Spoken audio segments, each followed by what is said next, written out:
Quelle était la différence entre le Fils et Dieu le Père? Il avait une âme. Il était un homme disposant d'une volonté qui pouvait l'influencer. Ne pensons pas que parce qu'il était Dieu, les choses étaient faciles pour lui. Il était confronté à des difficultés qui nous dépassent. Quand il a été dans le jardin de Gethsémane, il a été confronté à un combat contre tout un royaume qui s'est levé contre lui et tendait à le pousser à agir par lui-même. Renoncer à soi-même, se charger de sa croix et le suivre s'adresse à tout le peuple de Dieu.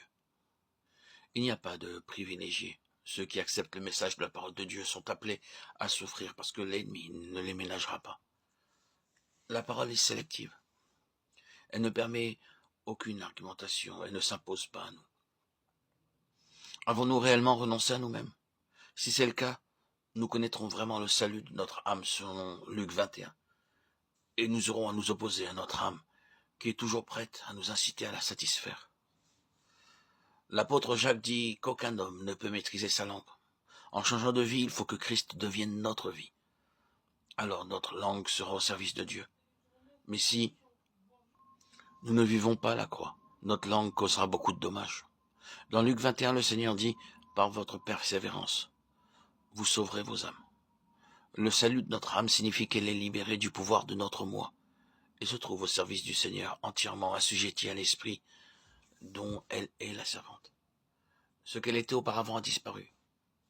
Elle ne dispose plus des prérogatives de penser, de commander et de diriger. Comment cela peut-il se produire? Nous devons nous offrir entièrement à Dieu de façon à permettre à la croix d'établir en nous la seigneurie de Christ. Seule la croix a le pouvoir de le faire. Nous devons recevoir Christ et vouloir qu'il règne. Mais s'il est simplement sauveur, nous n'y parviendrons pas. Il doit être Seigneur, disposant d'une entière liberté pour agir en nous.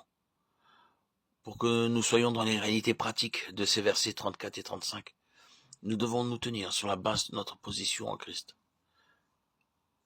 Selon le passage de 1 Corinthiens chapitre 1 verset 30, c'est par lui que vous êtes en Jésus-Christ, qui par la volonté de Dieu a été fait pour nous sagesse, justice, sanctification et rédemption. Nous sommes donc en Christ par la volonté de Dieu. C'est une position dans laquelle nous devons demeurer sans faiblir. Selon l'évangile de Jean chapitre 15 verset 4, demeurez en moi, je demeurerai en vous. Comme le sarment ne peut de lui-même porter du fruit s'il ne demeure attaché au cep, ainsi vous ne le pouvez pas non plus, si vous ne demeurez en moi. Il nous faut garder la position en demeurant en Christ. Tant que l'enfant de Dieu demeure en Christ, il demeure dans la vie.